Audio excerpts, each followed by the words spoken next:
Fala, fofa! Meu nome é Augusto Bax, eu sou investidor de criptomoedas há pelo menos 6 anos, investidor profissional, trader e também educador. E eu sei que você está procurando para ter resultados rápidos no mercado de criptomoedas e eu tô aqui para te ajudar. Então o que eu te peço é pare de sardinhar agora, pare de comprar game coins e porcarias, shitcoins e venha aprender junto comigo tudo o que você precisa para se tornar um investidor profissional bem-sucedido. Curso Mestres do Bitcoin é o curso mais completo do Brasil. Não fique para trás e garante já a sua vaga porque é limitado. Tamo junto, fofa. Fala, fofas, Bitcoin morreu. Vamos falar, explicar hoje por que o Bitcoin morreu, por que ele continuará morrendo e agonizando e por que ele é imortal. Na verdade, ele é imorrível.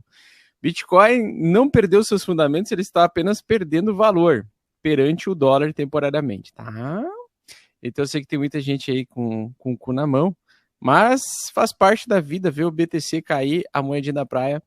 Ele faz parte de um mercado volátil, é um dos ativos que os investidores maiores ainda encaram como um ativo de alto risco, mas o mais importante ele não perdeu seus fundamentos, então relaxa e goza e vamos falar hoje sobre essa barra de volume que surgiu hoje no gráfico do Bitcoin a moeda da praia. Bom, pessoal, essa é uma barra, tá? Geralmente barra de volume com um grande movimento explosivo projetado para baixo, principalmente aí no gráfico semanal, se a gente dá uma olhada aí no gráfico semanal, tá? Então no gráfico semanal nós temos aí duas barras já de volume fora do normal, então foram 2 semanas extremamente fortes de queda, né? Geralmente quando nós temos um pico de volume um pouco fora do normal, significa que nós estamos muito próximos de um topo ou de um fundo. Então se a gente pegar aqui todos os indicadores aqui, ó, e marcar todas as regiões em que o BTC bateu topos e fundos, nós vamos encontrar então esses picos de volume que surgem durante ou antes, tá? Geralmente é antes ou durante a provável reversão de tendência. Bom, nós temos então um pico de volume aqui que me chamou a atenção, esses 2 picos de volume, principalmente o da semana aí, lá de maio, nós tivemos um pico de volume que não trouxe fundo, mas quanto mais a surgirem esses volumes fora do normal, significa o quê? Mais despejo, mais venda. Então a gente vê no gráfico de aceitação de prejuízo que nós batemos o recorde essa semana. Com essa segunda grande queda que nós tivemos aí recente, nós tivemos mais um pico de aceitação de prejuízo que bateu história, né?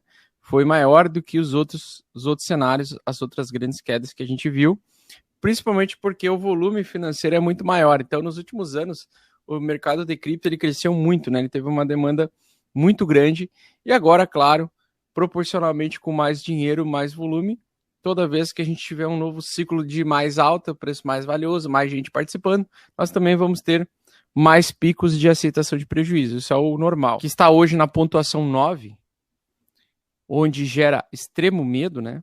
Então, extremo medo, ou seja, se você pegar aqui do mês passado até a semana atual, nós saímos de 12 pontos e caímos para 7 ontem, hoje 9. Então, nós estamos em período de extremo medo. O que gera extremo medo é muita gente que está se alavancando ou operando mercados mais voláteis, saem dos mercados e começam a trocar por dólar, tá? Ou para investir agora com a elevação da taxa de juros, pode ser que entre interesse de investidores dos mercados mais voláteis, mercados mais de risco, de assumir menos riscos e migrar todos eles para a renda fixa. Eu brinquei uma vez no Twitter, eu coloquei 2022 o ano da renda fixa. Tá? Porque o que eu estava querendo dizer isso meses atrás? Até vou fazer um retweet, que eu acho que foi em fevereiro ou em março, acho que foi em fevereiro ou em março que eu coloquei no Twitter, assim, 2022, o ano da renda fixa. Agora não lembro qual que foi, se foi em janeiro que eu coloquei isso. Depois eu faço esse retweet aí. Mas o que eu queria dizer é o seguinte: os ciclos econômicos eles são muito previsíveis no sentido de comportamento, né? O pessoal sai quando o mercado começa a ficar muito, vamos dizer assim, não imprevisível, mas muito, ele gera muito medo, ele gera muito caos psicológico nas pessoas.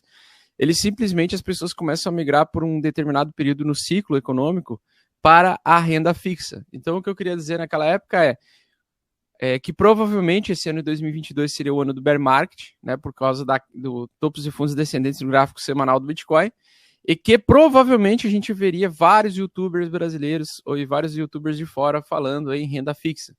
E que é justamente o que está acontecendo. Hoje você entra, o pessoal está falando em fundo imobiliário e renda fixa.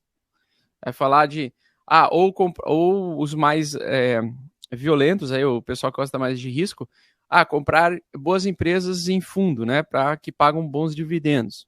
Então, eles estão falando muito mais nessa condição de você investir em ativos menos arriscados. Tá? E isso era muito previsível que iria acontecer. Por quê? Porque com a promessa de elevação de taxa de juros, com o apertamento quantitativo, provavelmente a gente teria um ano, então, de indicação aí dos investidores por investimentos de baixo risco. E eles não estão errados, no sentido de, pro emocional, né, para você lidar bem com o seu emocional, uma coisa é certa, né? Se você fica 100% exposto em ativos de risco, e você está colocando toda a grana que você tem nesses ativos mais voláteis, como o próprio Bitcoin, o mercado de ações e assim por diante, e você vê mês a mês o negócio derreter 50% na tua cabeça, é lógico que isso vai afetar o teu emocional. E quem diz que não está afetando o emocional está mentindo. É lógico que o cara está se cagando de medo, por quê? Porque ele também tem a incerteza do futuro e ele não sabe quanto tempo no futuro ele vai conseguir recuperar o do drawdown de 50% ou mais do seu patrimônio. Então, eu não acredito em pessoas que, por exemplo, que vê o capital derretendo ou vê o seu poder de compra derretendo e ficam felizes com isso. Eu não vejo isso. Eu acho que as pessoas sofrem, mas elas sofrem quietas. Tá? Por quê? Porque o sofrimento do mercado volátil ele é igual ao cemitério de malandro, é o lugar mais silencioso do mundo. Todo mundo fica mais retido e quieto. Vocês acham que eu estou feliz de ver, por exemplo, se eu comparar hoje o Bitcoin, a quantidade de Bitcoins que eu tenho com o dólar, tu acha que eu estou feliz de ver cair 50%? Não, eu não estou feliz de ver cair 50%. Eu queria que fosse alta e infinita. Mas, ao mesmo tempo, eu dou valor para a janela de tempo que está se abrindo para a gente poder comprar fundo. Então, quando eu digo assim, felicidade, eu quero dizer que se eu tivesse com 100% em Bitcoin, todo o meu patrimônio, vendo ele derreter 70% do valor, desde o topo histórico, eu estaria sofrendo muito mais do que na condição que eu estou hoje de 50% em BTC, o resto dividido entre Bitcoin, em reais ou dólares, por exemplo. Muito mais tranquilo. Né? Então, uma coisa que a pessoa precisa se conhecer no momento de investir, ela precisa saber o que afeta emocionalmente ela. Tá? Isso é muito, muito, muito importante. Então, lógico, se eu tivesse 100% com o meu topete de calopsita, Loro! Se eu tivesse 100% em cripto, em BTC ou em altcoins, cara, emocionalmente eu estaria completamente arrasado, tá? Porque como nós não temos certezas do futuro, a gente não sabe quanto tempo o preço vai se recuperar de uma queda de 70%. Para ele se recuperar de uma queda de 70%, ele vai ter que subir mais ou menos aí 300%, 350%. Para cair, se perder 90%, ele vai ter que subir 1000% para você recuperar o seu poder de compra anterior. Então, eu acho interessante, o que funciona muito bem para mim é sempre ter reais, dólares, trabalho e investimentos separadamente, tá? Então, reais, dólares e trabalho separado dos investimentos. Basicamente é isso, para você não depender somente de uma coisa, tá? Muito bem, então o Bitcoin, hoje é a morte 452 do Bitcoin. O Bitcoin já morreu 452 vezes.